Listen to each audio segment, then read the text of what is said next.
ഫിലിമിലേക്ക് വന്നത് ഞാൻ ഒരു 7th പഠിക്കുന്ന സമയത്ത് ഞങ്ങളുടെ നാട് തൊടുപുഴ മൂലമറ്റം എന്ന് പറഞ്ഞ സ്ഥലമാണ്. അവിടെ ഒത്തിരി ലക്കി ലൊക്കേഷൻ എന്ന് അറിയപ്പെടുന്ന ഒരു സ്ഥലമാണ്. അവിടെ വിനയൻ സാറിന്റെ ഒരു മൂവിയുടെ ഷൂട്ട് വന്നു, മീരയുടെ ദുഃഖം മുത്തുവിന്റെ സ്വപ്നവും. അങ്ങനെ അദ്ദേഹത്തെ അത് ഞങ്ങളുടെ അവിടെ ഞങ്ങൾക്കൊരു ബിസിനസ്സും കാര്യങ്ങളൊക്കെ ഉണ്ടായിരുന്നു. അവിടെ വർക്ക് ചെയ്ത് ചേച്ചിയുടെ വീട്ടിലാണ് എന്റെ ഷൂട്ട്. അപ്പൊ അവിടെ കാണാൻ പോയി. അങ്ങനെ അവർക്ക് ആരൊക്കെയോ ഈ കുട്ടി കുഴപ്പമില്ല അഭിനയിക്കുക അങ്ങനെ ആരോ ഒന്ന് ചോദിച്ചു. അപ്പൊ അവിടെ നാട്ടിൻപുറം ആകുമ്പോഴത്തേക്കും ഇതൊക്കെ പെട്ടെന്ന് ആളുകൾ അങ്ങോട്ടും ഇങ്ങോട്ടും ഒക്കെ കമ്മ്യൂണിക്കേറ്റ് ചെയ്ത് പെട്ടെന്ന് അവിടെ സ്പ്രെഡ് ആവും. ഹണിയുടെ അടുത്ത് ചോദിച്ചു അല്ല സിനിമയിലെടുത്തു അഭിനയിച്ചും കഴിഞ്ഞു. അങ്ങനെയാണ്. അങ്ങനെ എന്തോ ഒരു സാധനം മനസ്സിൽ കയറിയതാണ്. അത് കഴിഞ്ഞ് വിനയൻ സാറിന്റെ ഷൂട്ടിന് അദ്ദേഹത്തിന്റെ മൂവിയുടെ ഷൂട്ടിന് പോയി കണ്ടു. സാറിന്റെ അടുത്ത് സംസാരിച്ചു, ഇങ്ങനെ എനിക്ക് വർക്ക് ചെയ്യാൻ താല്പര്യം ഉണ്ടോ എന്ന് പറഞ്ഞു.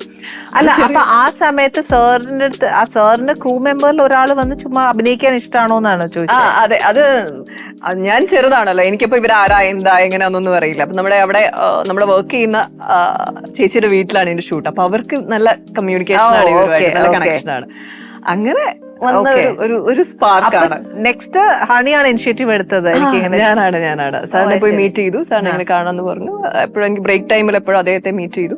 സാർ പറഞ്ഞു ലൊക്കേഷനിൽ തന്നെ. ഇപ്പം ചാൻസ് മിസ് ചെയ്തില്ല. ഇല്ല ചെറിയ ആളല്ലേ, ഒരു +2 ഒക്കെ ആവട്ടെ എന്ന് പറഞ്ഞു. അങ്ങനെ ഒരു 10th ഒക്കെ പഠിക്കുമ്പോൾ വീണ്ടും കുറച്ച് ഫോട്ടോസ് എടുത്ത് അച്ഛൻ സാറിന്റെ അടുത്ത് ചെന്നു, അദ്ദേഹത്തെ മീറ്റ് ചെയ്തു. അങ്ങനെയാണ്. അപ്പൊ എനിക്ക് തോന്നുന്നു അദ്ദേഹത്തെ ഈ ബോയ് ഫ്രണ്ട് എന്ന് പറഞ്ഞ മൂവിയുടെ ഡിസ്കഷൻ കാര്യങ്ങളൊക്കെ നടക്കുന്ന ഒരു ടൈമാണ്. അപ്പൊ അദ്ദേഹം വരാൻ പറഞ്ഞു, കണ്ടു, ആ മൂവിയിലേക്ക് സെലക്ട് ചെയ്തു. പക്ഷെ എന്നാലും ഒരു 7th ഇത്രയും ഒരു തന്റെ ഇടം വന്നിട്ട് എന്താ പറയാ, സാറിനോട് അങ്ങോട്ടൊക്കെ പോയി ചോദിച്ചു. തന്റെ ഇടമല്ല, എനിക്ക് തോന്നുന്നു നമ്മുടെ കൂടെ നിന്നവര് നമുക്ക് പോയി അപ്പൊ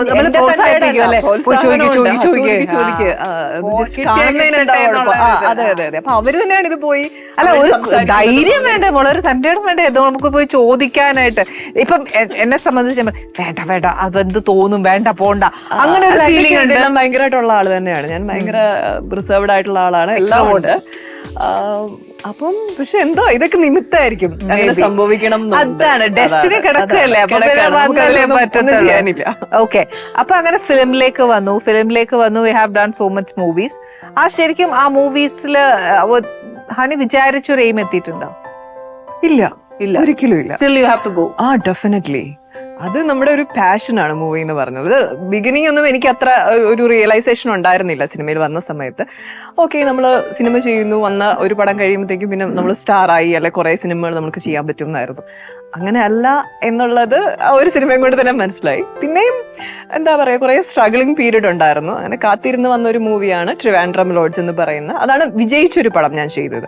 അപ്പൊ അത് കഴിഞ്ഞിട്ട് ആളുകൾ കുറച്ചും കൂടിയും എന്നെ അറിയാൻ തുടങ്ങി, അല്ലെ അത് കഴിഞ്ഞ് നല്ല സിനിമകൾ കുറച്ചുകൂടി വരാൻ തുടങ്ങി. അങ്ങനെ ഒരു എന്താ പറയാ, നല്ല സമയം എടുത്തിട്ടുള്ള ഒരു പ്രോസസ്സായിരുന്നു ഈ ഒരു